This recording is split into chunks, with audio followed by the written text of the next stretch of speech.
checking on Shakedown Street. Used to be the heart of town. Don't tell me this town ain't got no heart. You just gotta poke around.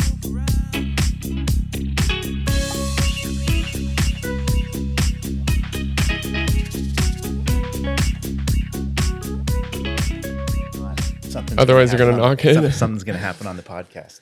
But yeah, I do like. I've been working on like a little intro, like either the montage or like that and the introduction, because I feel like it is. It's a little bit too professional when you sit down. You're like, oh, and you do it with them, versus like, hey, dude, we're sitting down. Versus like me giving you a big reveal in front of you. It's like, okay, that's me. That's exactly it. And I think we sort of ran into that also with our first drop in with Donnie Susans over at Food Talk was, because Kyle's setting up, he's doing his thing, and you realize it's the sounds of the kitchen, it's the sounds of us talking, that part of it. As long as it's not like,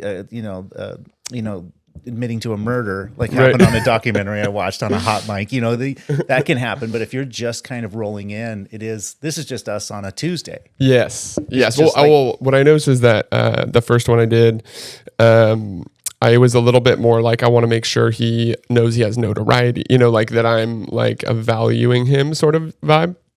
But then it set me up to be more dysregulated in a way. And my friends were listening to it and they were like, oh, in the second one, I just like shot the shit. And they were like, I like that one more just because not the content, but because I felt more comfortable because I could tell you were, Was the first one with the dude that you kind of thought of the podcast with? Yeah. With Justin. I loved it. With Justin. Yeah. And it was great. But there was that slight, me trying to like, I have to do it. I've watched a lot of podcasts. Have to do it this way. Have to do it that way. Gotta introduce the guest a little bit. I do think the one thing I'm finding right now is like it's very much like a website where, and I guess in a lot of things that we do is more than likely. I'm gonna hit you with the pod up a little bit. You want it like push it up a bit. There we go. That's perfect. That's perfect. Nice. But the thing I was going to say is like, generally what we're going to end up doing is we're going to end up inviting people in. You're going to invite people into a particular space. And so that intro, we sort of do intros sometimes in this, and it even happens in social media. We over-explain something where we already know that they're going to be kind of a personal invite into our space. And so it's not as important as you think it is. Yes. We're also creatures of habit. Yeah. Well, I think it's also, you want your guests to know who you are. Like the whole point is people listening to it didn't know who you were. Now they do know who you are. Right. And that's why I feel like, okay, later post edit, put a little, hey, this is who I'm interviewing, It's a great point. This is who the convo's with. Also in the description, it's going to be like, Brian Upton, Oh yeah. Brian Upton. Santa Cruz vibes. Yeah, that's exactly it. So no, it's and you and I talked about it for years now, actually, because I think you've done a few different variations of this entry point. One of them I remember was, I think it's gone all the way even from you were doing a thing right out on the street. You were doing some spoken word with people, and they're all, I know that, but they're all, you remember that? They're all like these courageous entries into, us trying to figure out how do we meet people where they're at in this world we're living in. Oh, and totally. It is this. Totally. And maybe it's you, I was searching you for on it. that street, nervous as fuck. No, dude, it's not that. No, it's not that? I rewatched that the other day and I was like, bold move, dude. I was like, starting 11th hour. And then I did, what was it? Freestyle Friday features. Yeah, and then it was like different rappers. Yeah. And, Yeah. But it was fun. It was fun. But it is. I think we don't have anything if we don't look back. It's the same way, probably in a lot of ways, that you would be in conversation. Nostalgically, we remember the first days, but you don't want to go back to your business practices or say that first 30 days is the model of who we are. It's just not. And it's actually hard to look back on a little bit. I know. It's a little, you get a little cringe. You're like, oh, but then you're so happy the growth, right? And that's why you can't quit. When you get that, like, ooh, that was, you have to try. That's it. You have to try. You have to try. And if by trying, you got to start somewhere. Sometimes you trip up a little bit. That's it. And I think that's the part where I think I've had this ongoing joke forever with my wife, Stacy, that, I'm not a gravestone guy. I won't be buried in the ground. But in this fantastical world where I do die and I'm buried and I have that cheesy headstone, it's always going to say, "Here lies Brian."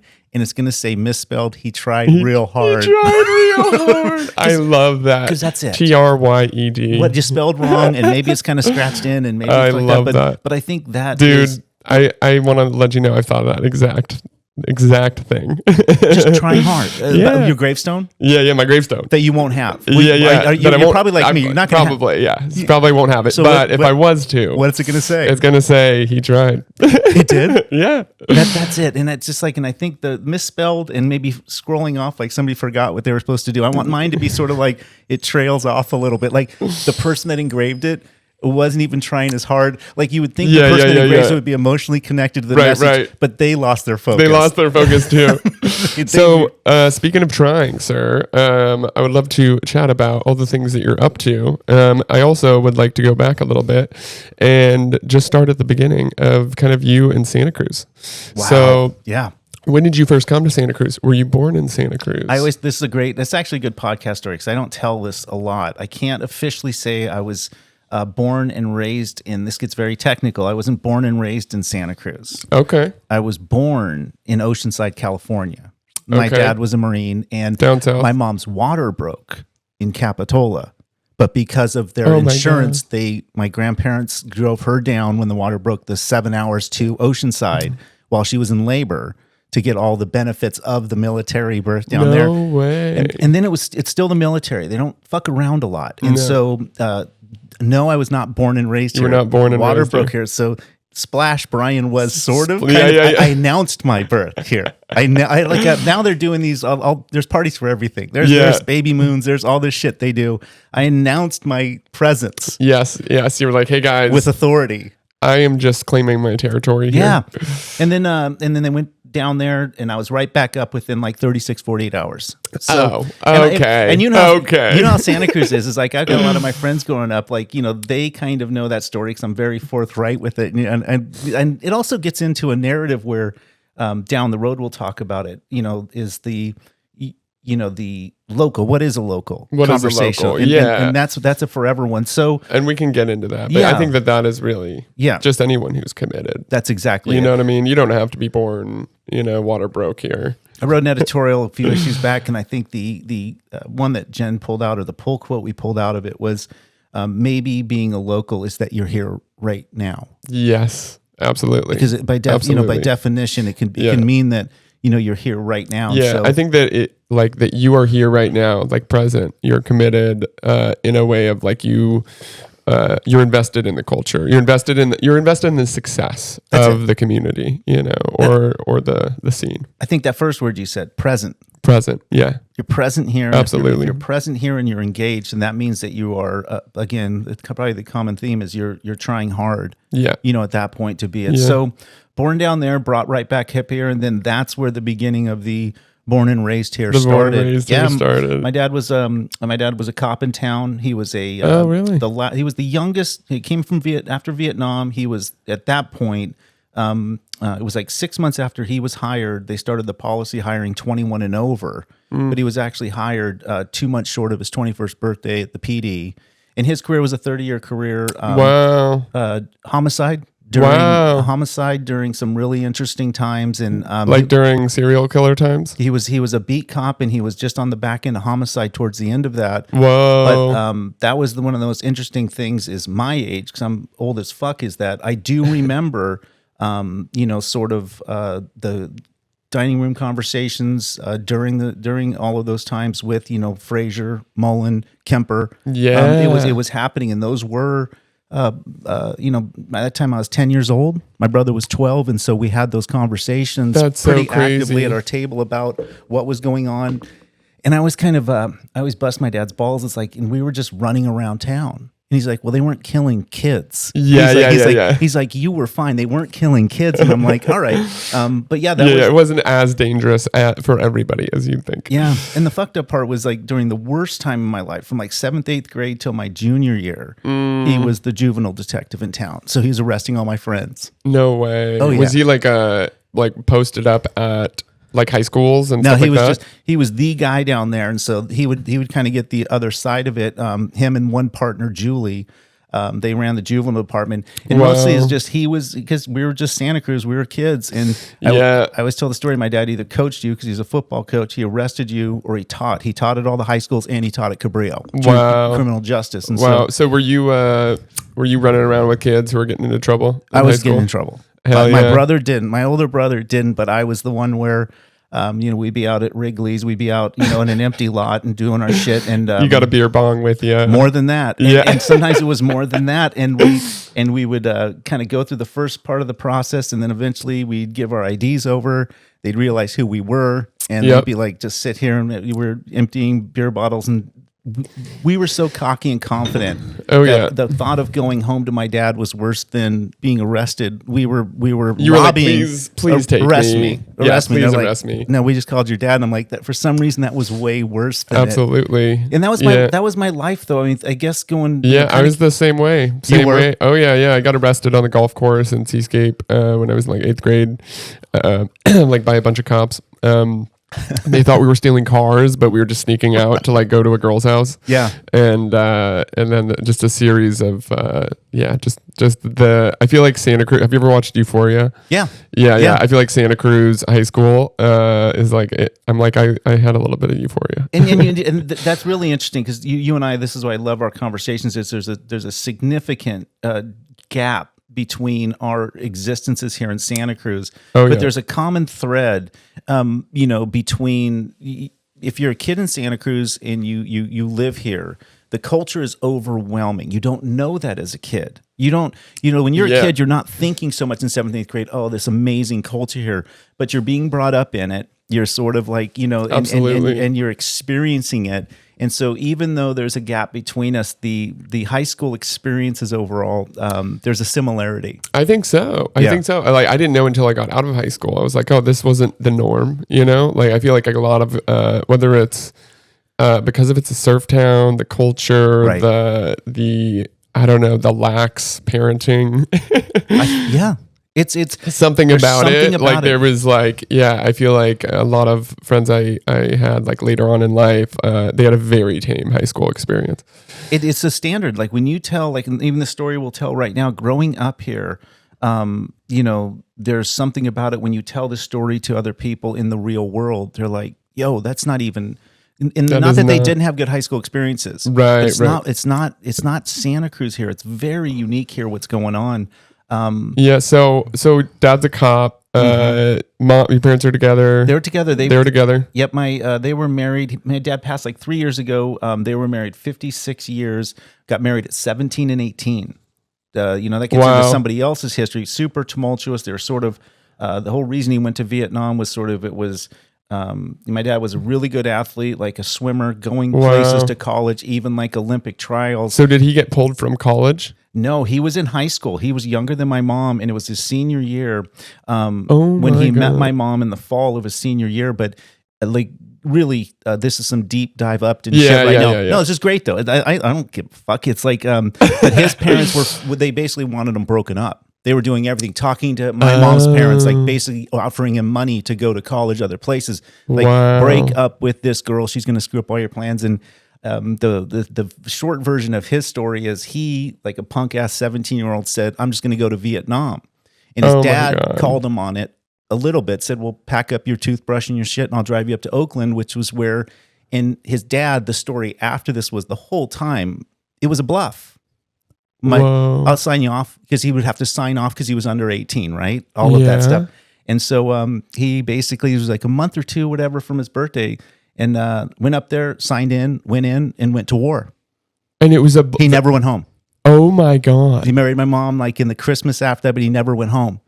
Whoa. Gnarly story. And then the whole thing, and they tried. Yeah, my uncle went to Vietnam. He did. Oh yeah. And so that's like that part of the story, and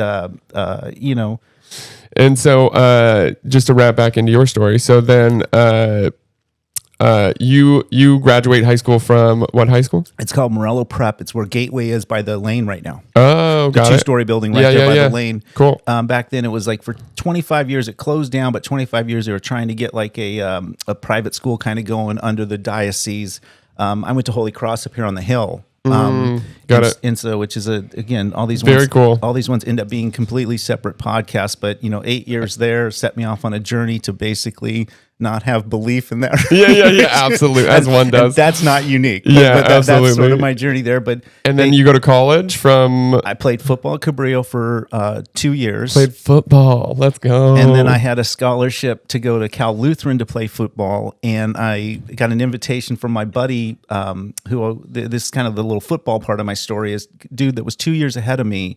Went back east to school, had signed with the New York Giants to play professional football. Wow. And he called me up, said, hey, you want to come throw the football around this summer, which would have been me for my junior year going to Cal Lutheran, which there's a funny story there too, because I didn't know what a Lutheran was at 21 years. And so I was really nervous about going to a school or not going to a school because of not knowing my whole worldview at that point. Oh, absolutely. But very much like the other story, I went there to back east to Pennsylvania, where he was going to Lafayette College. I never came home. Oh, so I had a girlfriend here. I had a job here. I was going. I had a car. Everything. I was doing all of it. But just the circumstances kind of left me back there. Yeah. And I just had a little bit of that kind of wanderlust, and I was like, this is a jump off point. Yeah. And I never came back. Stacy and I's conversation comes into that at some point, but it was from New York to Colorado and finally back here 12 years ago. Wow. So you left Santa Cruz at 21? 21. 21, and you didn't come back until you were 38? No, dude, I'm way older than that. I mean, it was like, I guess I came back when it was 46, 47. 46, 47. Yeah, 46. Oh my God, wow. Yeah, and so, and for me, it's very interesting because I think... so you came back about the time I was graduating high school. That's exactly right. We've talked about that before. Yeah, I think that's exactly right as far as that proper... And that's why, like when you first came in the door, like that was only maybe 5-6 years after you'd been back. That's exactly right. Yeah, cool. And so for me, it's like, the other part of it though is kind of circling back on, growing up here. Yeah. I could not have had the more classic living right off Ocean Street on Colson Street is where I grew up with our little, and I think for me that sort of imprinted. I always say that's where my eyes kind of woke up to the world, was on Colson Street, right off Grant Street Park. And the thing about where we were there is because of the economics of my mom and dad. It was the house they could afford in not the greatest area of town at that point. Yep. But the raddest thing that happened to me, and you can never... I always talk about like my view of the world, and it's not so much earned as it was kind of, I think, sort of given because of that particular luck being in that house when your eyes kind of wake up at 4, 5, 6 years old. Yep. The world I saw was was more the kind of like true demographic of Santa Cruz County, because we were living in what would have been a lower sort of income area of Santa Cruz. And so you're it's like those, when an animal's born, kind of, you get this imprint of like, what do you see the world as? And it's not so much that I'm an advocate. And how do you relate to the diversity of the world as well? And there's a weird roundabout lesson in this thing, but it's not so much what I learned or had to unwind. My argument is that if you just wake up in a world and you go out to play at 7 or 8 in the morning till the sun goes down, and your friends are diverse and you see culture, I don't think much of it. And sometimes I think I do need to think more of it. I'm by no means, I'm like an idiot if I say I don't see color, but I don't think much of it only because I grew up on that street at this time. So lucky. Because the very next house we moved out to SoCal, they were doing better, much better. They got a nice house, and my neighborhood all of a sudden, to be honest, just became straight white, cracker white out there. It's just like, and if I would have been born there, I don't even know what path I would have taken, because if that would have been my formative years on a different street, 4 miles away, it would have changed your social self probably. I think so. Yeah, I think so. Sure. Because there's still everybody on Colson Street still friends to this day. The relationships you made, it was fundamental. But oh, that's so cool. That's so cool. It's so crazy the difference between different parts of Santa Cruz. Like Santa Cruz County has its own like completely different experience, from Harbor to Aptos to SoCal to Santa Cruz High, Watsonville High. Like, you have like SoCal, it feels like just like you're growing up in a surfer high school. That's exactly and then Aptos, you're going in like a, I don't know, white suburb in the hills. And then Watsonville, like full, Latino. And for me, the jealousy, I actually had so many friends over at Santa Cruz High. And the thing about Santa Cruz High was Santa Cruz High, and I'm kind of leaning towards what you were just explaining. Santa Cruz High was so different. Santa Cruz High felt like like one of my best friends went from Aptos to Santa Cruz High in his last year of high school, and way more diverse in all the ways, right? I couldn't believe it, dude. I got kicked out of Morello my senior year, but I had enough credits to graduate. Kind of a great story there, but it was more of an advocacy thing. It was still sort of going towards that lay Catholic school, and so part of it was religion classes. And one of the teachers we had was just this fucking wacko that wanted to show us like abortion videos as part of her sort of agenda. And I had a buddy we'd gone to school with since like kindergarten, first grade. And he was like, I can't watch that. I'll pass out. We're like, we've seen it in football. This dude will pass out. If it's anything that's out of the ordinary, he's gonna drop. And she's like, everybody stays in here. You can close your eyes, whatever it may be. Sure enough, she starts up the video. He passes out, hits his head on a desk. He's down. And we're like, that's what we told. So I had this really unique thing because Morello was very expensive, but I worked in the summers there for 120 hours to pay for my tuition. I had to work. Wow. I had to work to pay for the tuition, which this was going into my senior year. Every year I had a key that I gave back at the end of the summer. No, they had a change in administration. Nobody asked for my key. Great story here. I had a key to our school my whole senior year. And that is where we partied. We did party in the. My God! So we awesome. we were the place they wouldn't look, but we also had keys, and so went in to that room, got all of the of basic theology and religion books, and we took them to the court and we burned them. Oh my God! We burned it in protest. Oh my God! And it was a group. This is what in the. This was 1986. I was gonna say this is the 80s, all the way back. And I would have killed like. Oh my God! What's that movie that's shot in Santa Cruz? Like. Well, there's so many. Are you talking about the like iconic one? Lost Boys. Lost Boys. Even Lost Boys. It's a vampire movie, but I felt like that was like high school in the 80s. Like that was my. It was. We just watched another movie, Say Anything, and it's like another John Hughes kind of production, but it was a lot like that. But I was the one sort of most of the group that did that. I was the one most going nowhere, and so we had a meeting, and I said, I'll just take the fall because you're going to be a lawyer. And so I got the deal they made was I was kicked out, and I'd finished I had enough credits to graduate and walk with the class, but I went over to Santa Cruz High my spring semester. And when I walked, this is a long-winded point to yours is that I had friends there. We played sports against them. We hung out, but to be in that quad, to be on campus when the bell rings and you're there, it just felt like an absolute, brand new universe to me of kids my age, but seeing them all at one single time, not at a party on a Friday night. And that's the cool thing. You don't get that again in adult life. I think that's why I loved high school so much. Looking back was like, I never ended up going to a UC or a state college. And it was like, that like if I did go to college, that would have been my last point. But that congregation of people you get to see every day, there's continuity, what's going on. Like, and in a way, that's kind of why I wanted to start 11th Hour, right? It's like this hub, I get to see people every day. There's that continuity, that like common ground, because like I know so many friends, it's like, okay, now they have moved to a new town, maybe they have a job, maybe they work from home. They're not building, they're not having that same social experience. No. And I think no matter how old you get, you kind of want that, You do. And I think whether you're in the yoga community and you see your yoga friends all the time, or the surfing community, like you want that continuity, I just had a thought too about this place, and in a weird way, the magazine too. It's like, but this place in particular, what you're saying is yes to all that you said. But here's the fantastical thing. What if you could go back to your high school? And I never want to rewrite history because I think you fuck things up if you know too much going back. But what if you went back and you could kind of just whisper in your ear and say, do this with intentionality? like like if you could whisper to yourself, your junior, senior, like keep fucking around, keep doing what you're doing, but somehow appreciate this, because there's never going to be less pressure in this environment. I know. We feel like there's pressure in high school, right? We're absolutely, we're in our head, but this place right here, you're back to that. You're forming this community.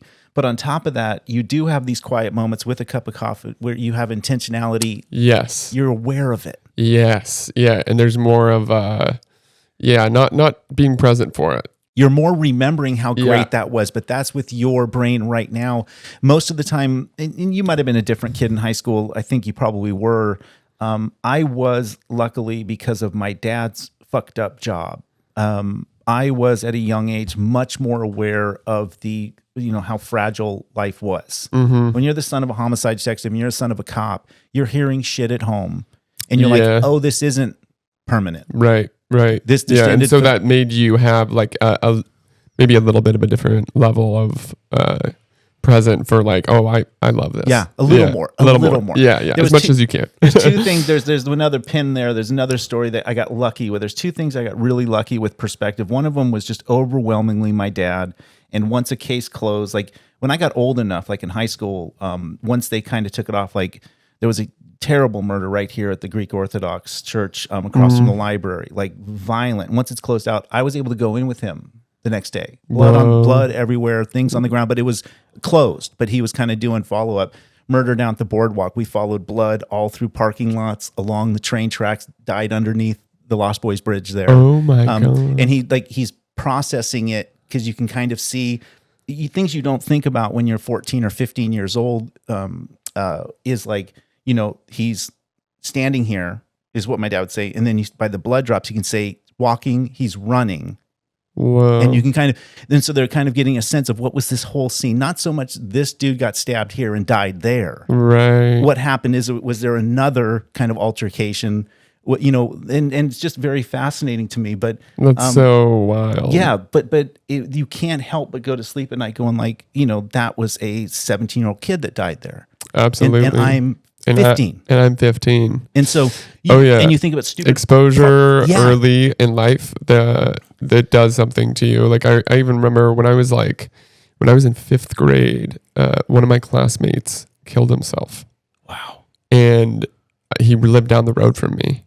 And so I heard the ambulances, I saw the cop cars. Next day I find out that he's gone. And it was like one of the most dramatic things ever. And it altered, I was like, whoa, he's gone. That's so forever. And he was 9 years old. And it hit you. Oh yeah, it hit me. Yeah. And I had multiple experiences like that as well. And of like crosses with death. And then when I was in 7th grade, I watched, I was there when my grandma passed. And like, that was like another, just like a light of like, whoa, when you're a kid, it just feels so dark. And so, I don't know, it just hits different. But you're also very lucky, and this goes to one of the second stories I'll tell her, is you're very lucky, because I even have a conversation with, you live this many decades on the planet, this conversation happens at dinners, but the fact on some level that resonated with you. That's the big difference, because the shit's going by in front of us all the time. Lessons are always coming. If you choose, it's kind of, it's when you're distracted, or maybe you're too far into yourself or whatever it is, but these lessons are presenting themselves. And so that's one for you. And it triggered another one in 4th grade for me. Didn't have anybody kill themselves, but we had a kid on a motorbike, just ran in a tree and he died over the summer. Whoa. And so again, totally different story, but I hadn't thought of that in years. Yeah. But that hit home. It broke through the seal of your sort of naive childhood. Absolutely. So you come back, all you're worried about is your haircut. You're worried about shit like that, and you're worried about like who's changed, who's gotten taller. Because there was no social, there was no nothing, there was no way to know when you left in June what somebody was going to look like fucking in September. It was excitement. It was just like now there's everyone's got new shoes on. Everyone's got their new haircut. I almost feel bad, and maybe I almost feel bad in a way. I always love progress more than I don't, but I do feel bad in a way that some of these small things are taken away, maybe in a way that little small thing of like, I don't know what that dude's been doing for 3 months. Mm-hmm. And you kind of show up to school, and that first week in September or whatever it is, you're like, yo, and it was like this crazy sort of euphoria. Oh, absolutely, dude. Absolutely. Wasn't that, it was this weird feeling of like fear, excitement. Yeah. Mystery, adventure. Yeah. And also like this, and if you're being super honest, like this confidence, a lot of times this confidence, like, wait till they fucking see me. Oh, absolutely. Wait till they hear where I went. Dude, when I remember when I went shopping finally and I got like all the stuff I really wanted to wear in 6th grade, and I got these like shoes that I felt like were gonna, and like I remember my brother was like, those are terrible shoes. I was like, you don't get it. You don't get it. These shoes are I'm gonna fucking kill when I go to school tomorrow. Yeah. And it hits different, man. And those little things that matter. Yeah. It's interesting because you don't want so much, scary or traumatic things to happen where those things completely don't matter. That's exactly because you lose out on a childhood, right? That's exactly But there is little lessons along the way to like to not let it consume you. Those little things. Oh, I got a bad haircut. This is ruining my entire life. But can you even have perspective on that when you're 5th? I don't know if that does the brain even possible to get. This is a great I see what you point. mean. Like, let's say you're in 4th grade, 5th grade, yeah. and you get a shitty haircut the day before school. Right. Is the brain developed far enough for you to process? Go, this is just transient. This is just temporary, man. This is a minor blip in my life. Nobody's going to think about that. There's no possible way that a 4th grader can do that. You're just not getting out of the car. No. I screamed and kicked and cried. I was homeschooled until 4th grade, and I was like, I want to go to regular school, and then on my first week, I was like crying. I was like, I don't want to go. I don't want to go. 100%. I don't want to go. 100%. I walked into that classroom, and all the kids just looked at me, and I was like, fuck this. Yeah, are you kidding me? And it's so funny to think. It's actually, this would be like a good little comedy skit if there was like an SNL skit where kids actually had that perspective where he was right next to his brother, and like you were going from homeschool to school, and the night before you're like, man, Brayden, this is going to be really good for you, dude. This is going to be transformative because this is you getting out of your comfort zone. Yeah, and you're choosing to do it. Fuck yeah, dude. Fuck yeah, dude. I'm so proud of you, Brayden. Yeah. And my brother didn't go till 7th grade. Yeah. Yeah. We went at the same time, but like he was in 7th grade. A whole different podcast. But what was I going to say about that? Now, what's the age difference between you? 3.5 years. Okay, so you were. I was a freshman when he was a senior, so we shared 1 year. I know that, but what I'm saying is like it's classic big brother kind of stuff, right? Yeah. That where he didn't go till 7th, but you by 4th, and maybe even your parent. I don't even know how that went down, but you're like, oh, it's maybe the waters have been tested, and maybe it's not all the way to junior high. Maybe it's a little earlier. Or were you just a confident kid? Were you just different? It was just that I think was just a social kid, and I had met kids in the neighborhood who were going to regular school. Yeah. And I was just like, I want to go to regular school, like enroll me. My mom was like, okay, let's do it. And then Joel, by virtue, was like, well, if he's going to go, I want to go. Totally. I'm not going to be homeschooled alone anymore. Exactly. And so then she ended up just enrolling both of us at the same time. And that is the singular issue I've seen. And I don't have an argument one way or the other because. Oh, this is what I was going to say. I was going to say, like, I was thinking about walking into that classroom.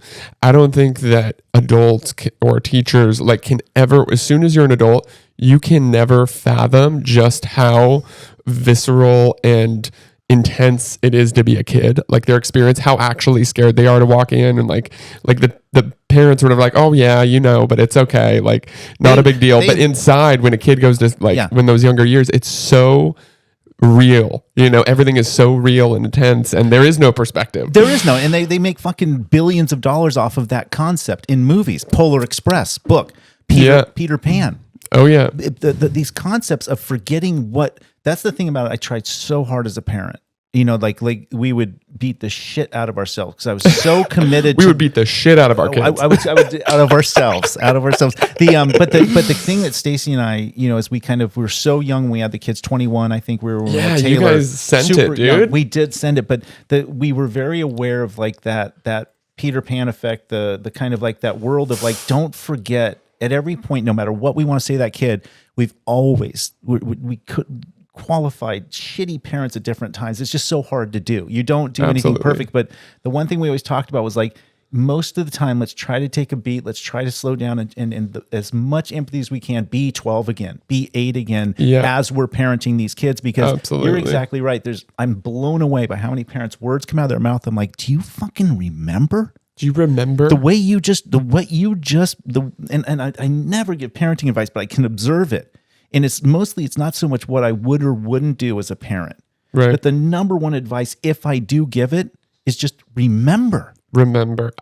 That's it. Could not agree more. Remember, like I feel like there's probably just an abundance of parents and parenting where they are just destroying something so sacred that they don't realize that, like, dude, that haircut is like that. Yeah. That new toy, that new thing, like whatever, it is everything to them. And parents also do another thing that we were very careful of, and you still hard to get away from it, is they tend to take away that one singular treasure that they probably elevate, which is their own self-discovery and them finding their own path, which is absolutely. It's weird when you bogart a kid's dream and sort of like vicariously live through it yourself or try to make it your own.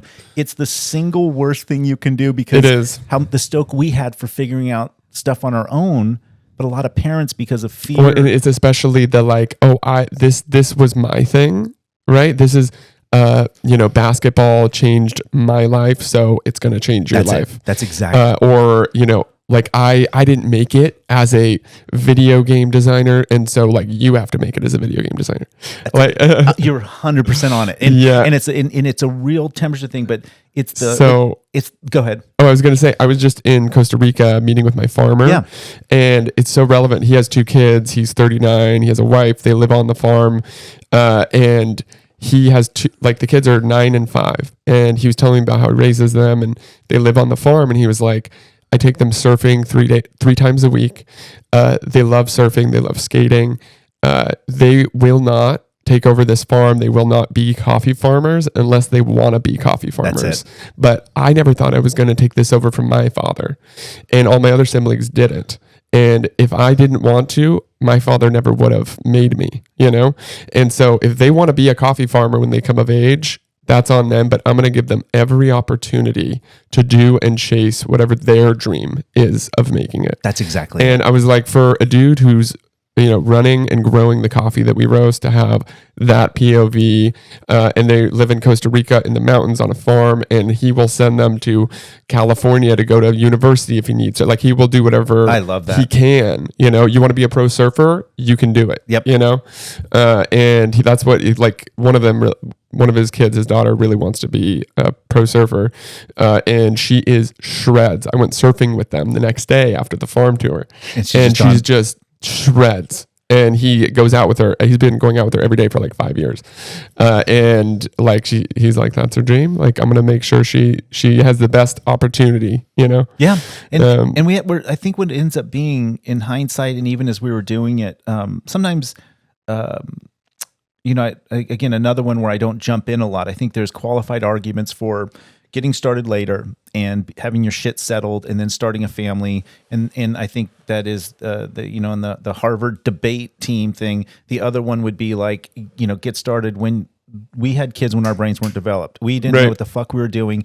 But we were, luckily we were observers of this little amazing thing going on. But I think we always told our babysitters, like, there's 3 of them, if 2 of the 3 are here when we get back, we're paying you. Just set a bar, it's like, do that part of it.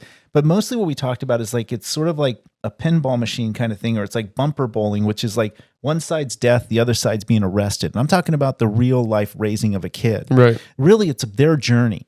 And our job, especially in the formative years, and especially as they go, is to try to instill some things at 0, 1, 2, 3, 4, 5, 6, 7, 8, 9, 10 years old, to give them resources to hopefully not get arrested and hopefully have some sort of confidence and or self-awareness to not get killed. Absolutely. And that sort of, to me, in a broad sense, is that's the best parenting you can do, because the rest of it is because you can't have too tight of a leash on your kids. Like, my mom gave me a very long leash. She was always there. I would always tell her what happened. I would always tell her how it went. I'd always tell her where I was. And so I'd always be honest, but she would allow me to take risks. She would allow me to go out. She would allow me to do all these things, and I would push it to the line.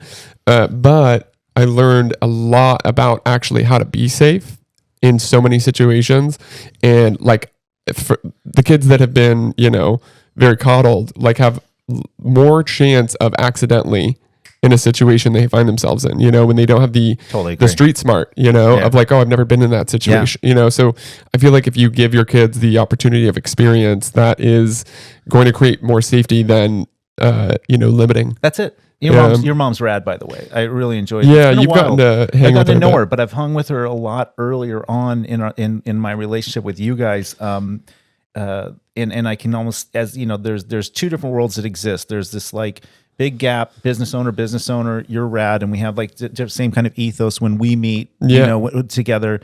Your mom's, basically, of that universe, but then also sort of this connectivity as a parent, and so you have this other thing, and so I've really enjoyed my conversations. And she's a smart businesswoman, as far as all of that, so all of that kind of connects in. But, absolutely, which maybe we can get into kind of like where we met and where we met and where you were at when we met, and kind of leading up to what you've been getting into in the past year or two. That's funny. When we met, I was basically active. I was running the commercial landscape company at that point, in which I still do consulting for them. But I was doing the maintenance division of Emerald City Landscaping, which has been here since I worked for them when I was in high school. Circle back around, kind of took over the big accounts and the route. But when we met, I think my primary focus at that point was because the grind of that job was very traditional, very different than any job I've ever had as far as my career. Very different. In fact, I think it's the first job. If I'm thinking of it the right way, since I was 22 or 23 years old, that I was clocking 40 and working for somebody else. Absolutely. It had been a long time since I'd done that. But when we met, I was still writing the novel a little bit. I was writing a series of novels, and I think a lot of my time at 11th Hour was head down writing. Yeah, I remember you were writing the fiction, right? Yeah, I just the 3 books, and they're still out there, never published, never. I don't know. You haven't published them?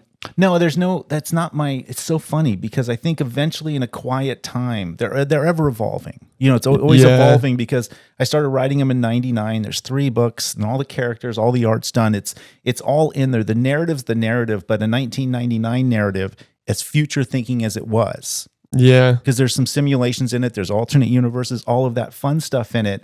But every 10 years, the characters don't change.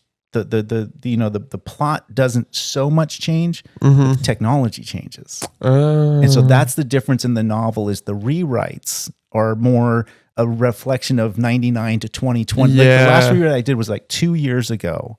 And it just includes a little bit more of the journey we're on with artificial intelligence and sort of like a little updated theory. Yeah, and what we know about the universe, string theory, things like that. So you learn more over 30 years. And absolutely. So there's a lot of the things that I kind of guessed at in the novel when I wrote it as like in my 20s. Way back when. And now more filled in, and then it's then you're like, okay, well now I want to be actually ahead of the game, not that already happened. Well, there's one of the raddest things that is, again, I don't even know if this is the path we want to go down, but it's the conversation is one of the things that kind of is the epitome of the change in the novel is that there was a singular character. All the characters are my kids. Yeah, the characters are my kids. I wrote it as to read them at night when they were, so they're the main characters in the 3 books. Each has 1 book. That's sort of the focus of it. That's super like sweet. My oldest, my Taylor, my son Bailey's the second, my daughter Ainsley, and each one's strengths in that fantasy novel are the strengths they have in real life. Oh my God, that's amazing. And so Taylor's like that. She's a nutrition consultant, CrossFit gym owner. She's very strong. She's overconfident to the point of that. Bailey is cerebral. Bailey's a gamer.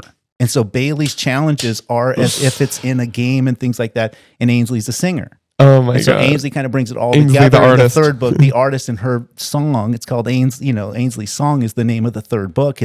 And so they all have their strengths. But the one I love, like, if I were to have a kid, my biggest excitement would be like, okay, what what characteristics are they going to have? 100%. It's amazing. Are they going to be generous? Are they going to be stingy? Are they going to be charismatic? Are they going to be? Yeah, and the kids love the books. And then there was a period of time in their formative years, and junior high school, they were still very engaged. Their friends all the schools would read it, and I'd get feedback from like when they were in 5th grade, the teacher would have the whole class read it with notes. So I get like they didn't know I wrote it. I see. So it got real life feedback over the period of years. But in a casual conversation, when a kid's being a little fucker, I'd tell Bailey, "I'll just kill you in the books. I'll kill you in the book." He's like, "You wouldn't do that." He goes, "It would make sense in the book." I said, "I'll rewrite that. I'll rewrite that." I said, "It'll make sense when you die in real life." Bailey, there won't even be a book 2. But the one as far as technology that's the best one to me is that is there was a character, because in a fantasy novel, a lot of times what you need sort of a central character to basically engagingly tell the story of the alternate universe. This is getting high weeds, but I don't give a shit. And so I had a character. And she was like basically from the fantastical land of Erewhon, and she was sort of the campfire so that you can get in the politics, the history of it, who this bad guy is, shit like that, right? Yeah, backstory. So that there's a backstory that's casual without it being awkward. Right. That gives everything else meaning. Protagonist runs into this chick and she just happens to know everything. Right. And it's just convenient for me because I can cheat and get to the story. Yeah. Well, and so you're writing this at the cafe still. Oh yeah. Oh wow. That was probably at my peak. When I first met you, I was at the peak of putting out hundreds, thousands of words a week. Which was honestly probably like 7 years ago now. 7 years ago. I put it on Wattpad. It got like 1.5 million fucking views on that Wattpad. Oh, That's amazing. I did it chapter to chapter. Wow. And kind of and that was a great beta read there. Wow. But it was pretty much finished. I had this character, and one day I was sitting in our apartment out in Capitola, and we have a little Shiba Inu is the breed of dog that we have. I know. And so I know. And I'm sitting there writing, and I was on this character, and our Chiba, as always, was sitting like a statue. Sun was shining on her. And a lot of times at that point, I would use Alexa for spelling, or Alexa for a definition, or Alexa for a reference, string theory especially, something like that. Like, Alexa, explain like a fucking idiot string theory. And it would get me over a writer's block. Yeah. As far as I want to talk about. But then I was doing a bunch of work with Alexa, and I was looking at the dog, and then I was looking at Alexa, and I was looking at the dog, and I had this huge moment. I took the human character out, and I created guide dogs of Erewhon, and they're statues. They're all over the fantasy land. And basically, you activate them, and they walk with you. But they're the holders of all the information of Erewhon. They're called. Oh my god, that's amazing! It's incredible because it changed the whole arc of it, and you can just activate them. They have all their Google. They have all the info. They're basically like Siri. Siri. And so for me, it was Siri and Alexa and Google. This is put into a Shiba Inu. This is how far we've gone in 7 or 8 years. Think about this. I had this big moment, and I'm like, I'm so cutting edge. Well, that's just shit now. Yeah. And so I've already done some rewrites with it where it's more Notebook LM. It's more Chat GPT. It's super elevated. It's super not elevated. only. So 7 years ago, you tapped them, and they were Google, and it was rad. Now in the rewrite, they're intuitive. They get to know you. They learn. They learn. Yeah. And so, but it just became, and that changed from a human character to an artificial intelligence sort of.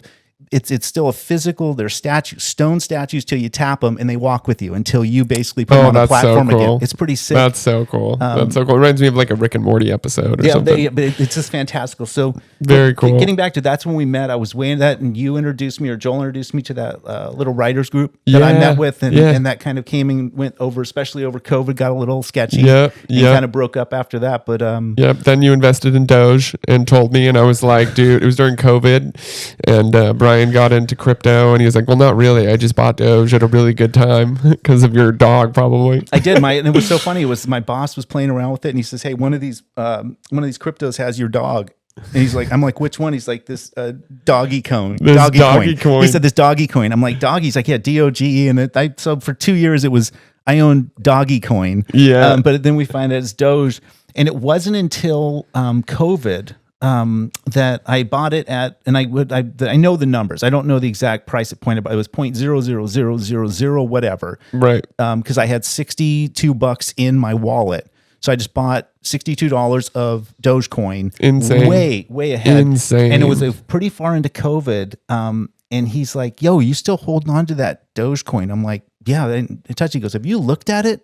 And I'm like, no, I just wasn't paying attention. Yeah. I wasn't like, that's the only crypto I'd ever bought. I bought it because I have that dog. It's my dog. And it's that classic one, $17,200. Insane. $62. $62. Because I bought it within like you months. I bought it within before months, the crypto boom. Oh, yeah. no. Months from when it was created. Oh, wow. He was into it. Like he was into it for some reason. He got me on Doge. It's just the most ridiculous. That's so ridiculous. It's so, dude. and so I played with that. You and I both played with then that. Then we messed around. Then you're on everything. And then like what point, I guess in 11th hour's point, did you stop doing landscaping and then start working on all these other entrepreneurial projects, Santa Cruz Vibes?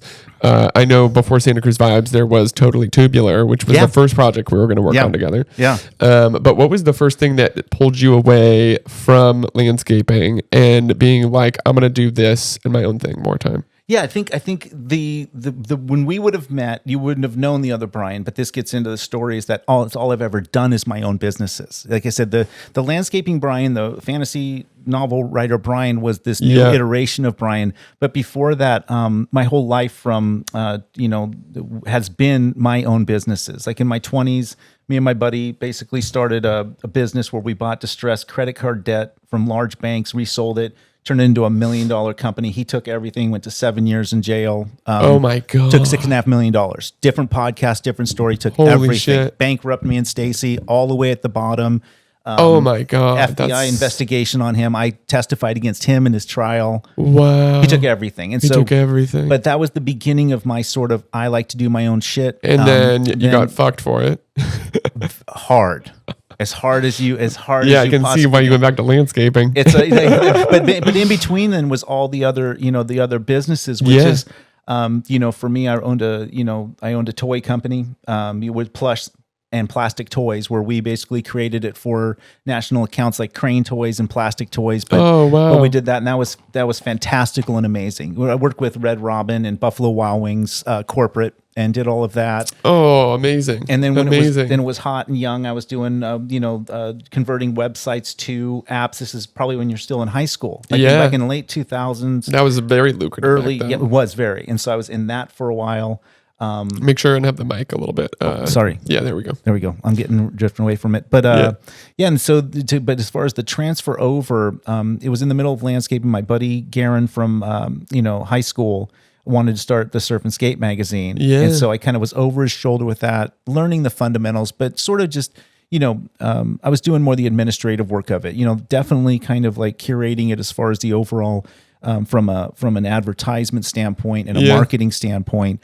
But we did that for about 2 or 3 years. And then that really kind of didn't survive some of the after effects of COVID. It just was a lot of the advertising dollars dried up. It wasn't refined enough yet, right? Not at all. Yeah. Not at all. And so then there was this pause, and Totally Tubular was still occurring when Tyler Fox sunsetted Santa Cruz Waves. I know. That was a crazy, abrupt. Yeah, Tyler Fox, who I met super early on with Santa Cruz Waves. He retired Santa Cruz Waves. Yeah. Right when you were about to start. Well, they're completely connected. Not right when we're about to start. But Santa Cruz Vibes was born out of that sunset. Just because in one conversation, I had no interest in it. In fact, the only interest we had, Garen knew Tyler.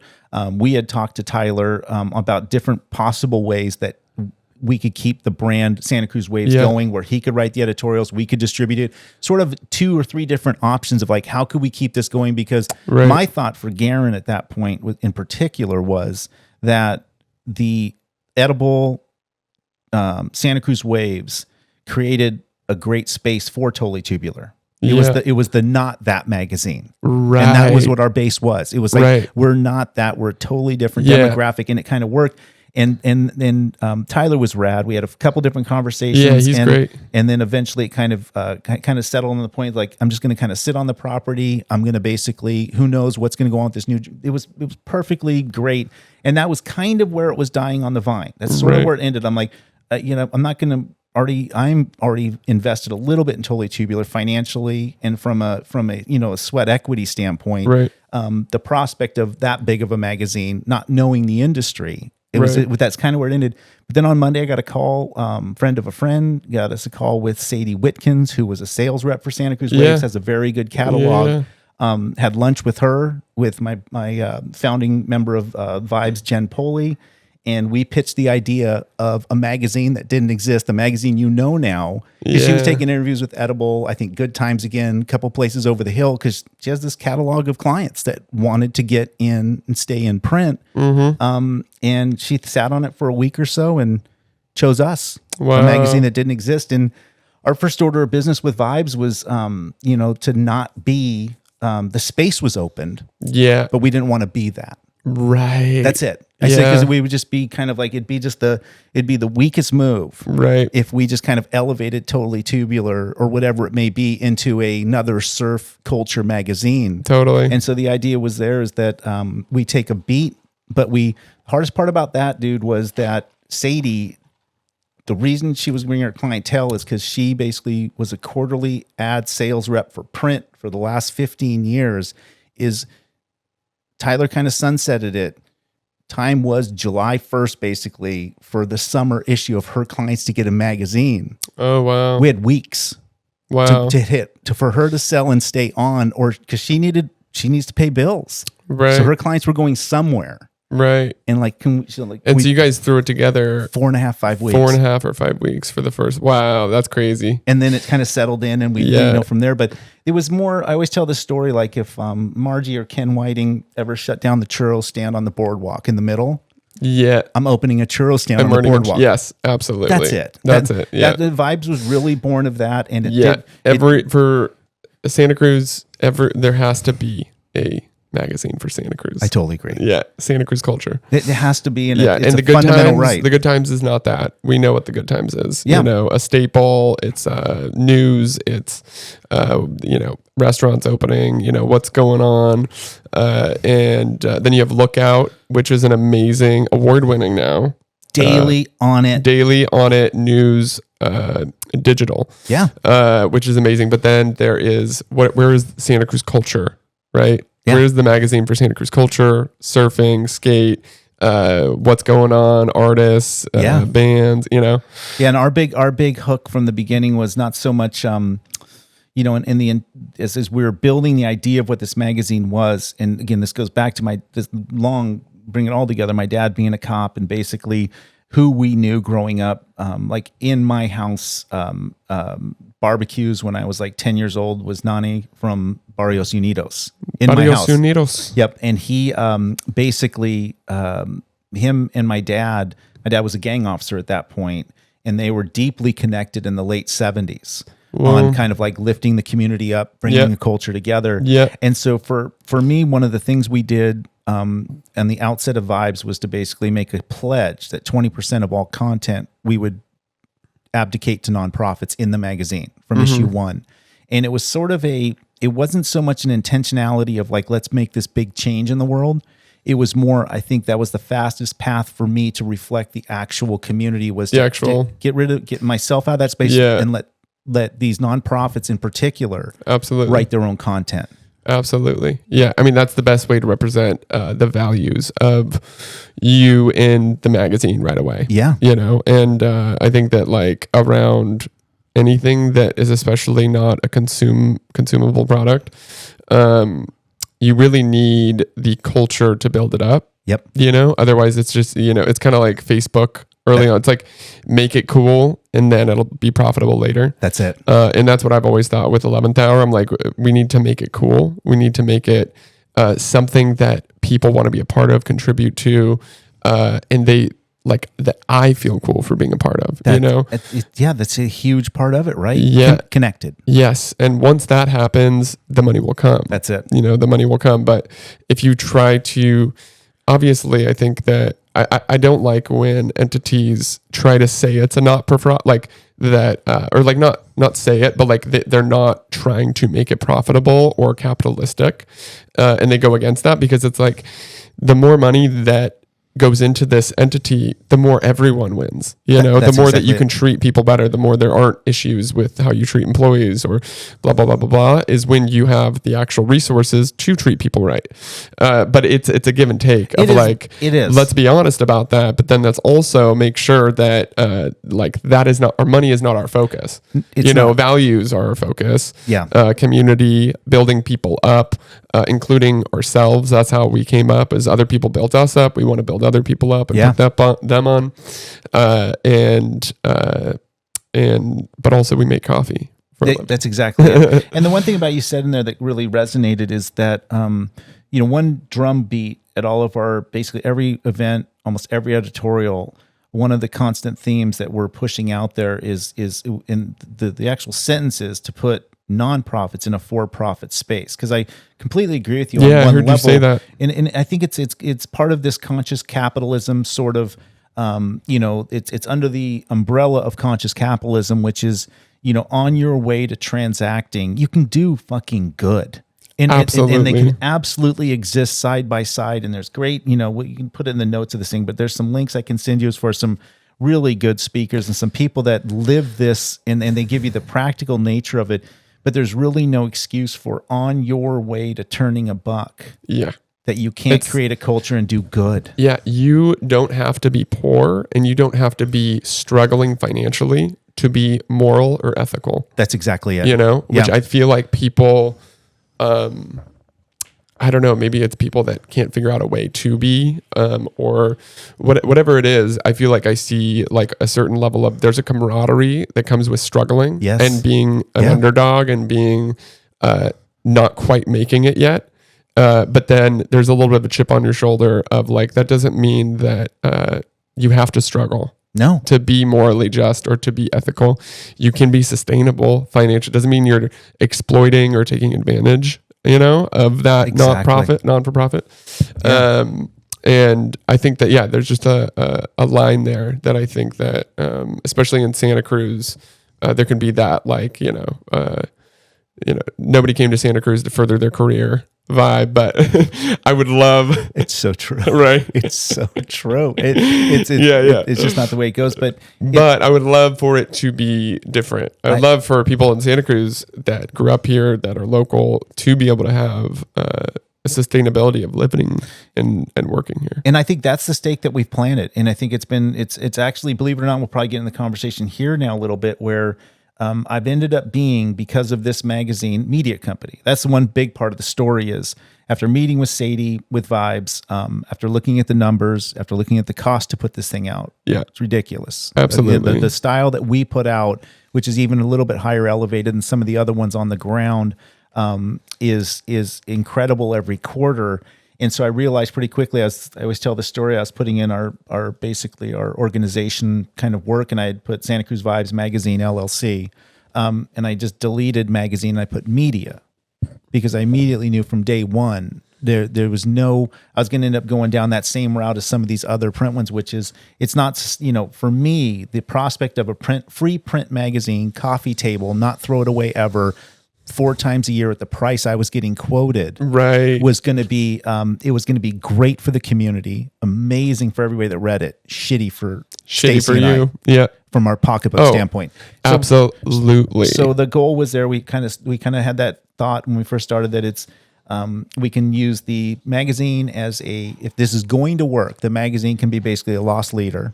And we will basically use the magazine as a heartfelt loss marketing leader for a media company. And our eyes were set on, podcast management, basically back client numero uno. Yeah, exactly. I would love to, start talking to you and work with you to figure out how to collaborate on that. Yeah, I think from our drop-in, it's all of our, all of our tools are at your disposal for this podcast, and I think it'll be a fun beta that we can use in the newsletter, we can use on our on print newsletter, and then the most powerful one is one we'll talk about is this in location digital media, which is taking off already. So, and that's sort of one that we kind of had our eye on.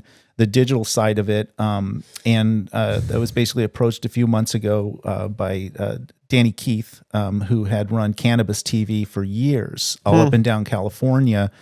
Sold it, had a non-compete, came back into the space a few months ago, and so we launched Santa Cruz Vibes, TV. And there's 7 TVs out right now. There'll be 20 by the end of the summer, with 100 by the first quarter of next year in the county. The thing about this is it's powerful is that there's 2 parts of it. We kind of jumped the ship here, but let's stay on this right now. One, we're kind of disrupting that sort of traditional media in location. We're not horizontal, it's vertical. So they look like iPhones. They're 55-inch vertical screens. They look like iPhones. There's the comfort level, but we also have the ability to program it to match the ethos and the brand of where we're at. And so, and with the same commitment on top of all of it, which is, up to 20% of the content is nonprofit partners cycling through next to your product, next to Santa Cruz Vibes TV. So, I can't wait to it's amazing, dive dude. in. Dude, it's 75,000 impressions per year per screen. Wow. And so it's an impression monster as far as absolutely. And the other thing there is because of what we're finding right now is it's incredibly engaging. And by it's a $1 billion industry now as far as the digital marketing. We see it everywhere. Yeah. But the thing we're doing differently is we're doing it in our kind of style. It's hyper local. Yes. It's focused. And that's right what here. I want to do is with this podcast is I want to make it hyper local and it be a digital platform for building up businesses that maybe we build up. It's basically a digital 11th hour. And then from there, maybe it can grow outside of Santa Cruz because the content itself is interesting enough. And with the internet these days. But it's if you start with what you actually care about, what you're passionate about. And that's where I have the most fun is talking to people that I actually know them. I know what they're doing. I want to, no doubt, I want to expose what they're doing. Well, think about even this one, as far as when this gets to the universe, and this is roughly kind of thinking back to this conversation, you would comfortably be able to tag parenting, digital marketing. Think about the shit we talked about.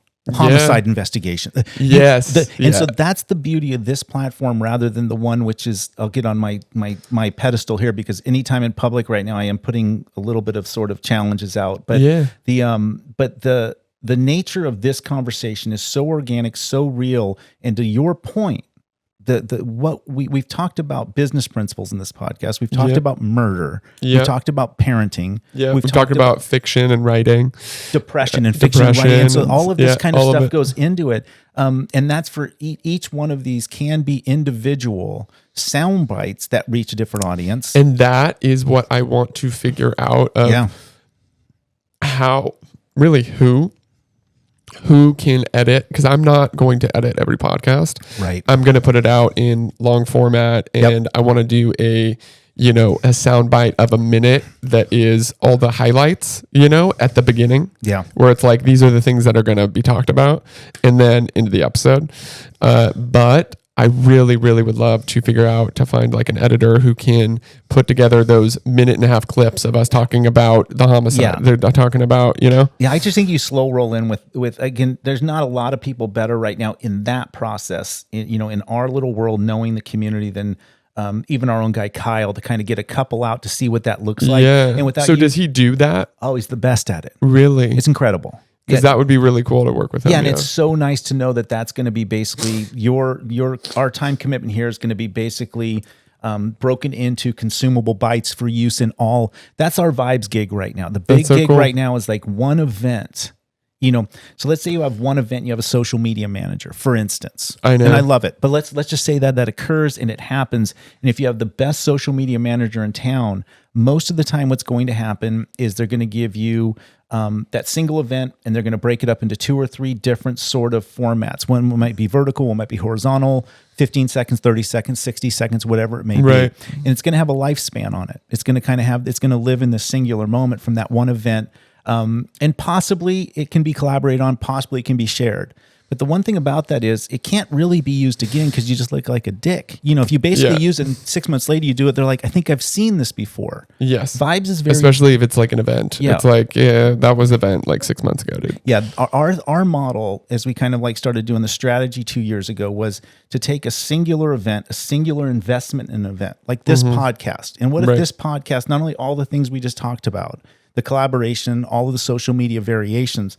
But what if this had its own moment on a Wednesday night at 6:15 with the event Santa Cruz Vibes newsletter?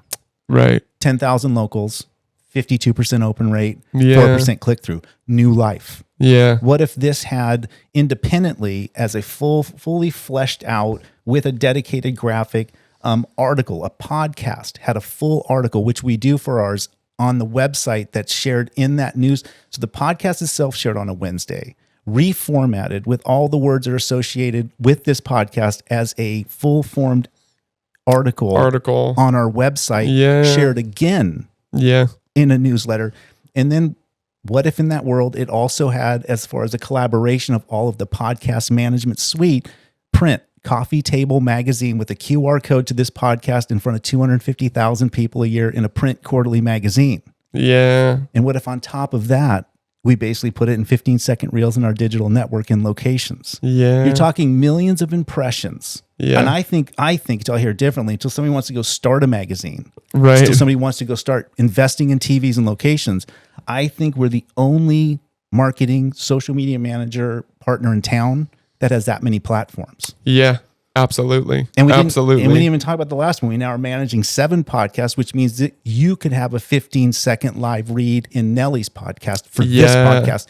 And that's where I know. I think the coolest thing to start working with you, and I would love to be this beta, is also getting into the podcast sphere of like, I would love to be on other people's podcasts and 100%. Seeing other people starting them. Like I love the camaraderie with that, you know?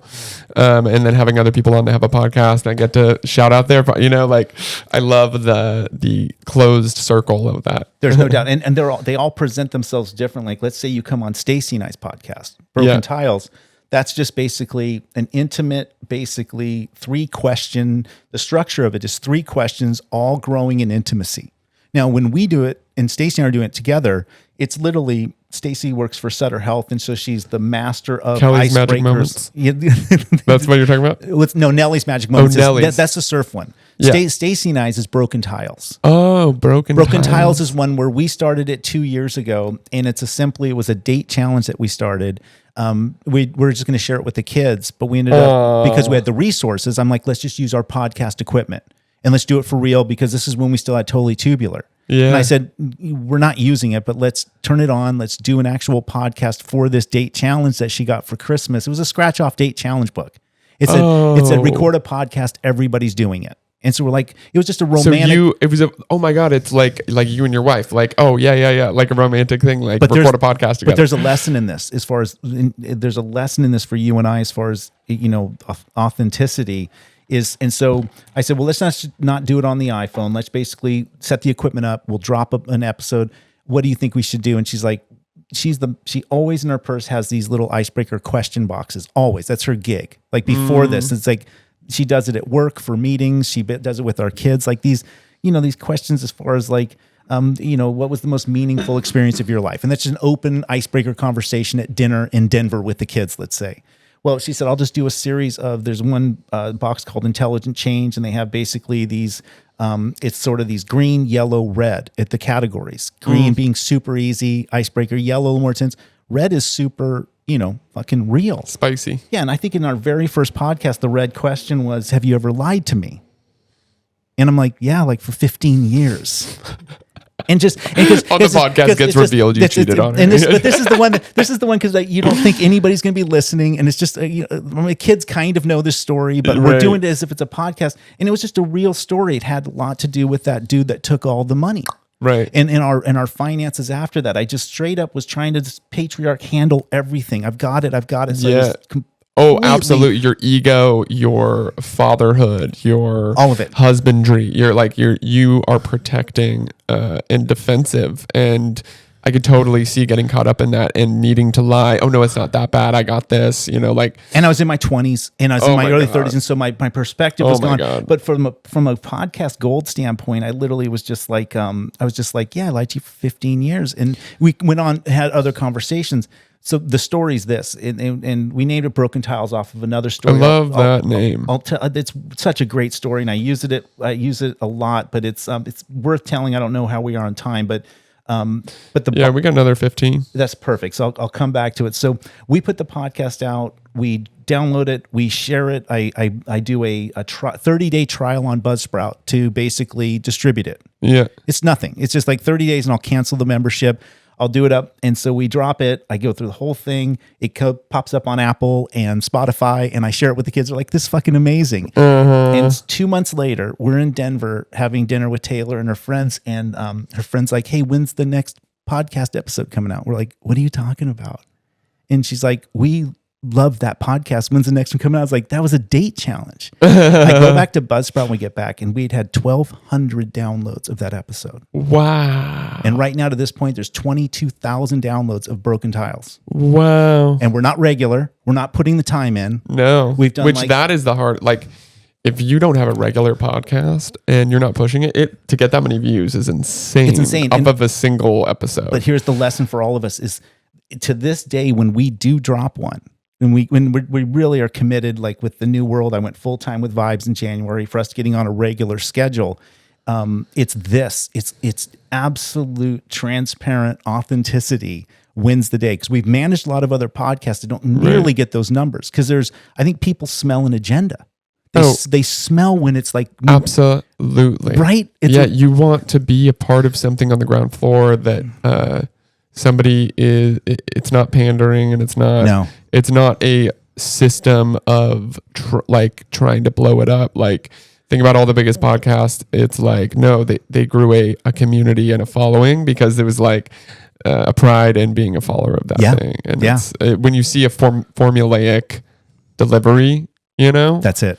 Yeah, it doesn't work. Since we do have a little time, I'll tell you the Broken Tile story, because it's I would love to hear it. We talked about these fundamental moments when you choose to pay attention to a lesson that's coming in front of you. The one I was going to talk about earlier is a really quick one. I was getting a physical when I'm my sophomore year. For sports, I can't think of the local doctor's name, but I was in the waiting room doing that classic little sports physical, and there was a Reader's Digest, which I don't even know if they fucking make that anymore, but it's a little magazine, small little magazine that was in waiting rooms all over the world. And I read this one article, and I was young, but I was still kind of like thinking of the world, and it was by a hospice nurse. And the summary of it is basically she had done her whole career there, and she had journaled every single patient she'd ever done over her whole career. It ended up being like well over 100 patients that she'd seen through to the end as a hospice nurse in her whole career. And she had kept a diary. Her kids pushed her to write a book. And so she actually wrote a book, her diary notes in a format of a book, was going to publisher, all of this shit. And it was in the process of the final edits that there was something kind of like lingering with her. There was something in her she was missing. She couldn't quite get it, and so she kind of lingered on it. Finally, when she got it, what she realized, she went back through, and I think she even created like a spreadsheet or whatever it was, and kind of listed the things people talked about. Some of the patients were minutes that she was with in hospice, some of them years. And no one ever talked about the thing she qualified out is not one of those patients ever talked about money or a material thing. The rest of it was this wide scope of shit they talked about. And so me, as a little 14, 15-year-old kid at that point, a lot of it was probably going over my head. But I do remember this, because I remember thinking it out loud, going like, well, that's that. I don't know shit about the world. I remember seeing that room going like, I know now, but based on that statistically, my life's not going to be about those two things. My life's not going to be about money or a material thing. Because this is like, I felt like it was like almost like a science, like somebody was giving me a statistical number, no matter what the fuck goes on in your life right now. These 100+ people that are leaving the planet, none of them mentioned those two things.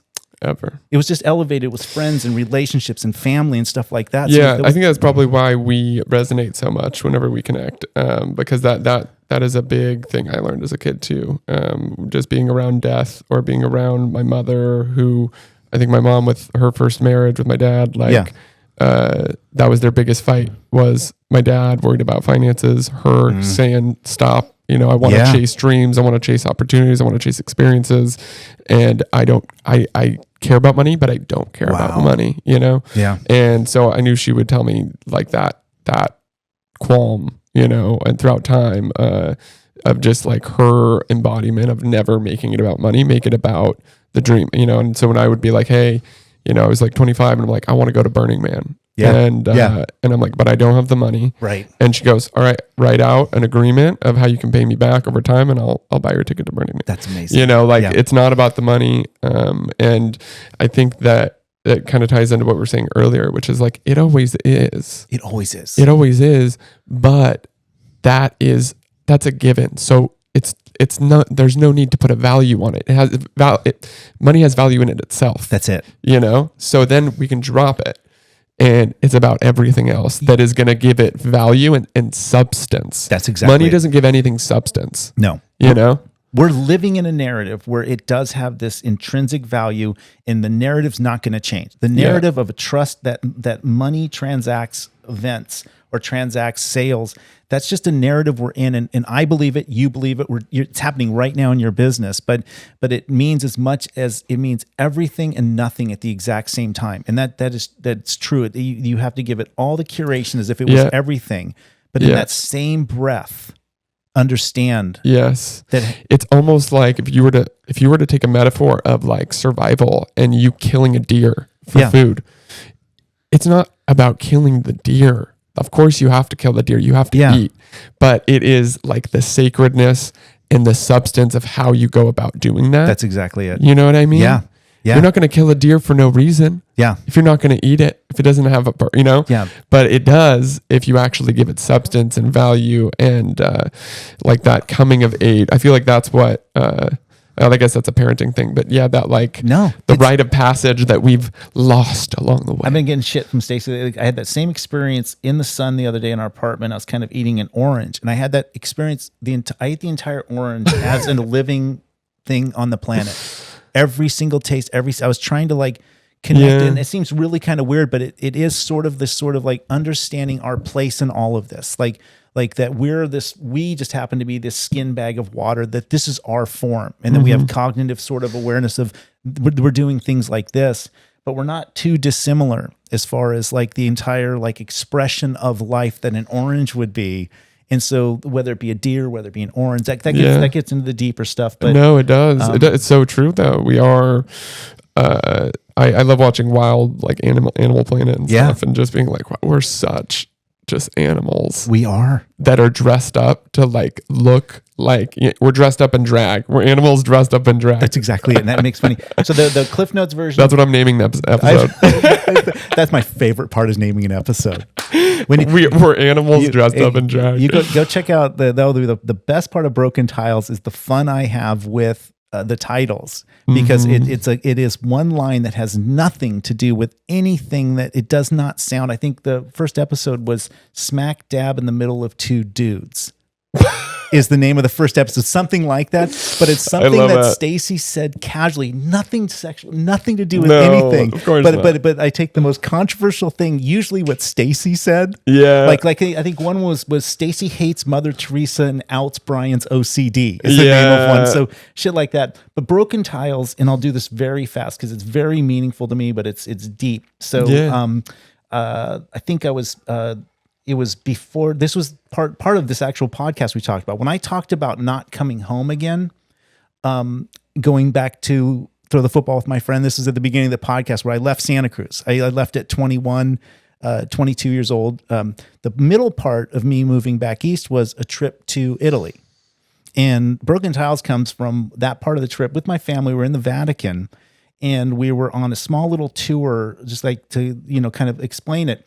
And we're in the Vatican, and we're in St. Peter's Basilica, and we're looking up, and she's explaining the mosaic tiles at the top of the dome. The dome we just saw where the white smoke came out, new pope, all that stuff. So, and she's explaining that from down here, and it's all of the apostles up there. And, and she's talking about, you wouldn't believe it, but like that quill in the hand of Saint fucking Peter, whoever it was, is like 13 feet or 11 feet long, a quill. So there's a whole human up there holding a small quill pen. And like my mind was like, that's incredible because we're 200 something feet below it.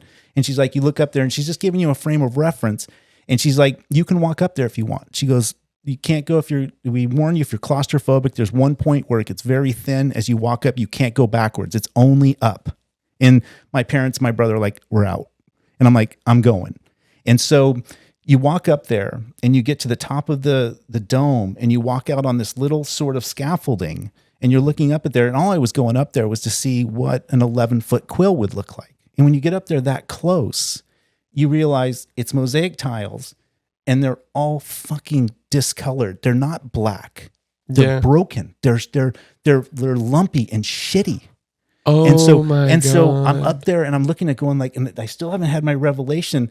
And I'm sitting up there. And at this point, because of that Reader's Digest, because of life in Santa Cruz, all that culture and stuff, I'm already sort of like kind of trying to think things out, but I'm all by myself up there. No one else went up. And I walk back down and I go back to where she talked about. I looked up there and it's like, dude, it's like that, like looking over at that map right there, the perfect lines, things like that. So I'm back down at the bottom looking up at the imperfect broken tiles in a perfect thing. And my thought my thought was this. I go, what if that's life? What if life is the farther you get away, it all becomes perfect? It doesn't feel like it.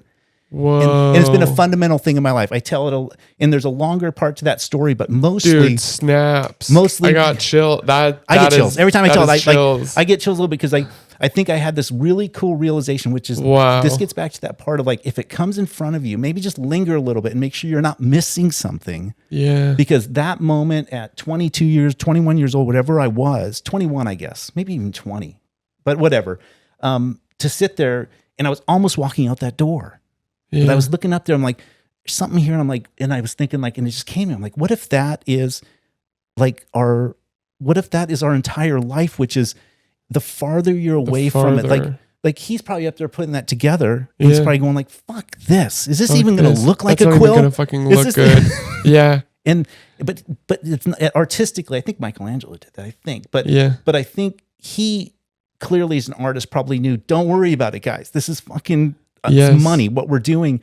And here's the mind fuck of all of this is till this day, there's a letter I wrote Stacy, because I had met her a few months before this. I just thought of something though. Yeah. Like the fact that he, as an artist, a true amazing artist, has the ability to be up close in life and know they're broken, but have the wherewithal of the bigger, farther out POV. That's it. To know it's perfect. That's exactly it. And that's the one, like, and I do these little speeches sometimes when the time's right, like at a friend's wedding or something like that. That sort of is that all the mistakes and all the flaw, that all that is perfect. It's perfect. You're gonna love it. It's gonna look amazing. It's gonna look amazing. That's what makes it. Look amazing. And so hot off the presses. Oh, I love that. Hot off the presses there. I wrote a letter to Stacy when I was living back in Easton. She was in Colorado. It's just like a 10-page like letter we'd written. And I explained, she's got the full, like all of this, all the emotion of it. She says this day, that's the bridge that put her with me. That letter, the Broken Tiles kind of story is the one where she's like, oh, I like that. I like, she doesn't, I don't like you so much, but I don't like you so much. Yeah. But it's funny because you look at that one and that's the onus of the podcast is sort of like, let's just lay it out there. Yeah. Because our little broken parts are hard to tell in the moment, but it's the best part of us. And I even use that like in business. Mm-hmm. Like think about our businesses, those hardest parts where, even right now, I'm even thinking of your remodel here. Oh yeah. And in the midst of some of the time, it's like, let's go. Are we going to get there? And it doesn't feel like that on a Thursday. But now, as you walk in, you get a cup of coffee. Mm-hmm. It's all as it's supposed to be. Absolutely. Right. Absolutely. Yeah. During it, it was like, is it going to come together?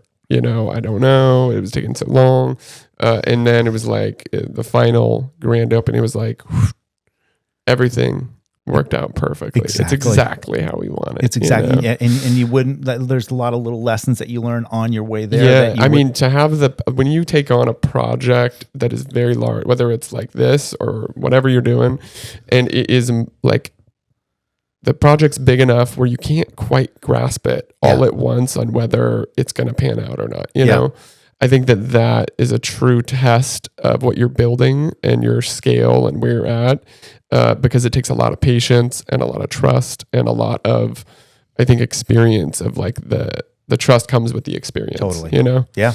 And now I'm so excited for like whatever we do next, because I just have this like confidence inherently now of like, okay, we could bite off even more, you know, but in a different way. Yeah. In a different way. As you should. And I just want to keep refining. I want this to be the Vatican. You know, I want to get into the nitty gritty details of how the bathrooms are, and putting like crystals on the wall, and putting, you know, like having certain scents that like smells like throughout the cafe. I love that. And little Easter eggs everywhere, you know? Yeah. And circling back to like when we first met, that's the best part of this particular story, is that I think it was fun to sit in here when it was an idea. Yes. Being here from the first week, and then we connected for whatever reason. We connected to the point we sat down at tables, we talked about it. There was a kind of a connectivity between business and ideas. But to see that the goal and the integrity from day one was to create a community center out of this, and then to see to be in here on a Friday night at 7:00 with the pop-ups going off in the community here, and people still doing homework, and it truly has become, you know, it was kind of spoken, and it was you know, into into existence. It was. Yeah. No, I mean I think that when I was 20 and 21, I like deeply was into manifestation before it was hilarious to say that word. Yeah. And I would watch like these documentaries and read these books about, like back then, I literally thought manifestation, I thought there was this weird thing, mystery to the universe. Like I thought it was a more mystical concept, that there's like, oh, there's magic and people know how to use it, and I don't know how to use it yet, and I want to study. And really it's just your actual will. Yes. And manifesting what's in your head. And if you speak it and you feel that you can see it here, it's going to unfold. And that's literally like, you know, all of the industrial revolution, the progress that all humans have made. It's all just been ideas that are spoken, and then it's a process. And I think it's a singular, we're on this very short period of time we're here. And we are here to genuinely express ourselves, and how that sort of shows itself is in a different way, but it is a singular linear process that we're in, and that it is. And within that includes what you just talked about, is it's not as mystical as you think. No. A lot of times it's going to be you know, there's a practical nature to basically instilling the fundamentals to realize that dream in a way. Part of it is that the emotion's the first thought of it. The easiest part's the emotion of it, right? The easiest part is like, I want it to be this. Then you got to go to work. And that is me. Like, I am, as soon as I have an idea, I want it done now. Yeah. And so like, if I didn't have Joel as a partner, I would have just way too much, like way too many ideas for the amount of bandwidth that it takes to execute those ideas. Right. And so my thing now is knowing that, like I would try to do it all myself. I would try to manifest by saying it and doing it myself. Now, which is what we've done with a lot of the remodel. And now it is, I want to be an idea machine, and I want to dial in the vision. And then I want to get people who've been doing this their whole life. I want to get a graphic designer who is a master. Yes. And can execute what I want to a T within an hour. Yeah. You know, and then if I get more, a website designer, I get somebody who's really good with social media. Like I want to start working with people and playing coach more than playing QB. 100%. It's like when I was doing my therapy on the couch here the other day, and we were talking about it. Like we talked about you guys like you and I in our own way from a business partnership standpoint can be, if we don't, Jolie. There he is. Thank you, sir. If we don't like recognize, thank you. Just wrapping up. Wait, Joel, will you check the camera? Is it off? Heck yeah. If we don't recognize sort of our, you know, as a business partner, if we don't recognize, go for it, Joel. Too late now. If we don't recognize sort of that part of ourselves and kind of like abdicate space, or basically, You want a shot of Sprite? delegate. I do. It's a single shot. Reach. If we don't, I think that's the biggest difference between me as a business person in 2025 as opposed to 15, 25, even 5, 10 years ago. Yeah. Is that ability, like I told you, I'm starting to really enjoy consulting. The ideas to me are my strength. Oh, I know. And you are a ADHD monster. No, yeah, I'm just kidding. and no, but that's fine. Like Stacy, I like getting outed on these podcasts. Oh for yeah, my- right. Yeah, but no, but I think that like you have such passion, and you have such That's good. confidence in the things that you're saying in a way that I know you believe Yeah. in what you're doing, and in your ideas, in your excitement is Yeah. so real. And Yeah. so like that's why it's never like, oh, Brian's so no. I love hearing the riff, you know? Yeah, and then also understand now from like a practical standpoint, even the things we talked about, the old Brian, from a margin standpoint, from a control and even an ego standpoint, I guess, would have tried to become a designer, would have tried to done Yes. sales, would have tried to basically figure out installation of these TVs. But basically what you do is Absolutely. you partner on these things, and then it's elevated, and you put everybody in their best. You're bringing purpose to others. You're giving them a job or doing the thing that they love to do. That's my favorite thing, is giving people an outlet within what I'm doing to thrive and to get the credit and to get the what's it called? The stardom. Essentially what they get. Like, look at what they accomplished. Look at what they created. It's within what we're doing, you know. And they have agency. They have They have agency in this whole thing. And for me, one of the business, you don't think of it as business, but it is practical. It's like, you'll be weird if you don't answer this question. Like the overall emotion of getting a gift or giving a gift, giving a gift and seeing a reaction, or getting a gift and having a reaction. If you had to choose one that you can only do the rest of your life, like which one would you choose? Giving. Of course. And it's I've asked 200 people that. It's 200 to 0. There's an honest reaction that giving, and then you take away the gift part of it. But from a business standpoint, delegating, giving agency, lifting people up is the same emotion. Like right now, when you basically create like a network of smart people, you're doing it together with a group of people that fucking high tide lifts all boats kind of thing. Like a high tide. Yeah, dude. A rising tide raises all boats. That's exactly I've said it. that since the very beginning. Yeah. That's literally been the quotable soundbite. I love it. But it's true. It's true. And I think if more people realized it works that way, especially the people that struggle with success because they think it's mine, you know? Yeah. Yeah. It's in some cultures, I think, like, you go down to Los Angeles, you go to New York, there is a little bit more of that is true. Yeah. But when you live in communities such as Santa Cruz, you'll find that the people that actually get success started with a backing in a grassroots way. Interesting. Yeah. Like a lot of people you're right. started the farmers markets, or started in a way that the local community built them up. I don't know a lot of businesses that aren't corporate that are successful that don't have a certain level of notoriety. Right. Right. In some way. Yeah. Or like people know the owner, or you know what I mean? Yeah. Like it is a small town. It's a big small town. It's a big small town. It's a big small little town. big town. Yeah, it is. Yeah.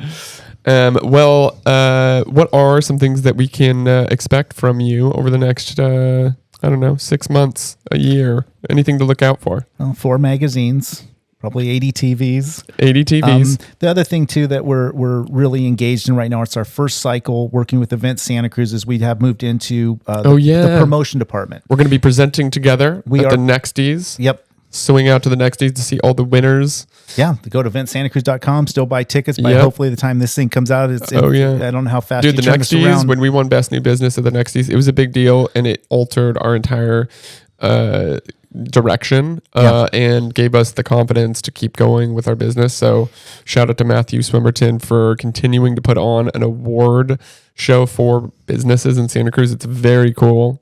and it makes a big impact on people that are doing cool shit in town. It does. And I think the integrity of the Nexties is that it's more of a nomination process, a thought out kind of board. It's not so much a stuff the ballot sort of, the most in wins. It really is sort of being on the board for the first time of the nomination process. Otherwise, the new things that are up and coming would never get voted for. That's exactly it. No, of course it's a board. And it doesn't. You got to be in the know. You got to be in the know, and it doesn't mean that an existing business can't have a year that creates a Nextie. But I like the process of this. I think there's sort of a transparency to it that recognizes a lot of people that wouldn't be recognized. But yeah, the promotions with Matthew, it's cocktail, it's beer, it's foodie month, it's New Music January, and small business. 5 big promotions we're doing with him all year long have connected us at the hip. It connects us with the community a little bit. Yeah. And it's very much on brand with us, and the last thing I always say in these public forums is one I just haven't gotten to yet is in our particular space, and I would challenge almost all businesses on some level to do this, is that little kind of happy mistake that Vibes made, where we basically give 20% of our, platform space to nonprofits to lift those nonprofits up into a for-profit space. And that would be us putting a nonprofit right next to California Closets or the Boardwalk, or people that kind of have, put them in that space from an impression standpoint, a marketing standpoint. But this includes social media, digital, all the things that we do. Is I do really challenge specifically other, businesses that are in the same space as we are, social media, marketing, branding. Yep. Is that a lot of times what these companies end up doing, is excellent as they are, I call it, they sort of fly above the community. They ask from the community, but they're actually flying above without walking through the community. Yes. And I do put a challenge out there because we're doing it. I'm confident in saying it now. It's like, I think if you're using a company, or if you're using social media, or if you're using these platforms for advertising, I think it's very fair to ask these companies to start walking through the community a little bit more. Abdicate some of that space, give some of your time. And I'm not talking cash all the time. I'm talking intellectual property.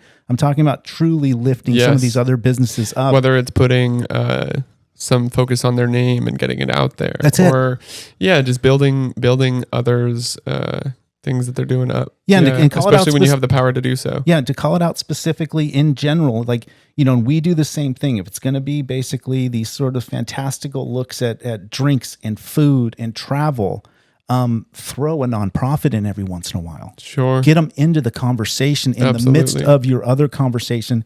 Because I think we call it abdicating. You can call it whatever you want. But I think eventually what that does is that puts them side by side. They are our community. They are our neighbors and friends, but they don't participate in the same for-profit avenue. That's exactly it. Absolutely. I think that's a great message to put out, that a lot of people just don't even think about how they could when they absolutely could if they thought about it. And it starts with just simply asking your partners, are we doing that? Absolutely. Are we doing that? Because one of them, let's say you're business A and you have business B hired to basically elevate and market your business. I'm asking both of them to do that. Right. I'm asking business A to find a way to carve out, a percentage of what they do, whether it be time, money, platforms, and find a nonprofit, find somebody, and the same thing for people that are kind of putting a gloss on these businesses. Yeah. On your way there, it goes back to what you said earlier. On our way to one thing, we can do something good. Absolutely. And that's the challenge right now. And I kind of, we call it here. It's like, the nonprofits and a for-profit, but I would also throw it out there that it kind of works for some of these really small businesses too. It does, because a lot of small businesses are a nonprofit. They are, dude. They are. That's exactly it. They are. And we have been for years. We're just getting to a point where we're actually a for-profit business. That's exactly it.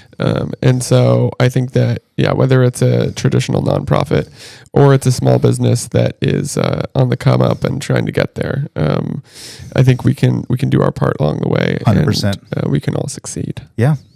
Well, it's been a pleasure chatting with you, Brian. It's I amazing, love you. dude. I love you, love brother. everything you're doing. Yep. I can't wait to see what you're up to next, and I can't wait to present with you at the Nexties. What's the date on the Nexties? It's Friday I'm getting it wrong. The Friday the 16th. So next Friday. Yep. This coming Friday. Oh, this coming Friday. Yes, this coming Friday. This coming Friday, the 16th. All tickets are at eventsantacruz.com. All right. I'll throw that last one in for the nexties as far as the hyper kind of promotion of it is.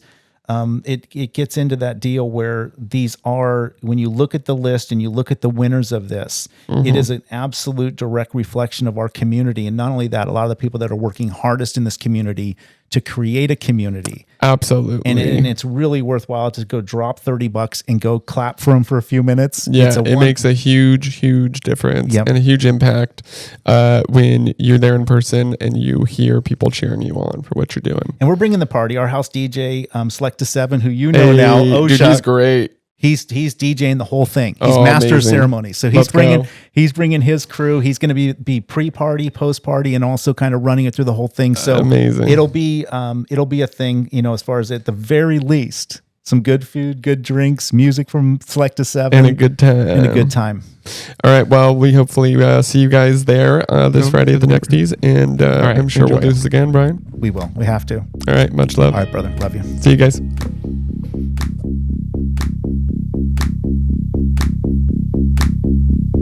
Nothing shaking on Shakedown Street. Used to be the heart of town.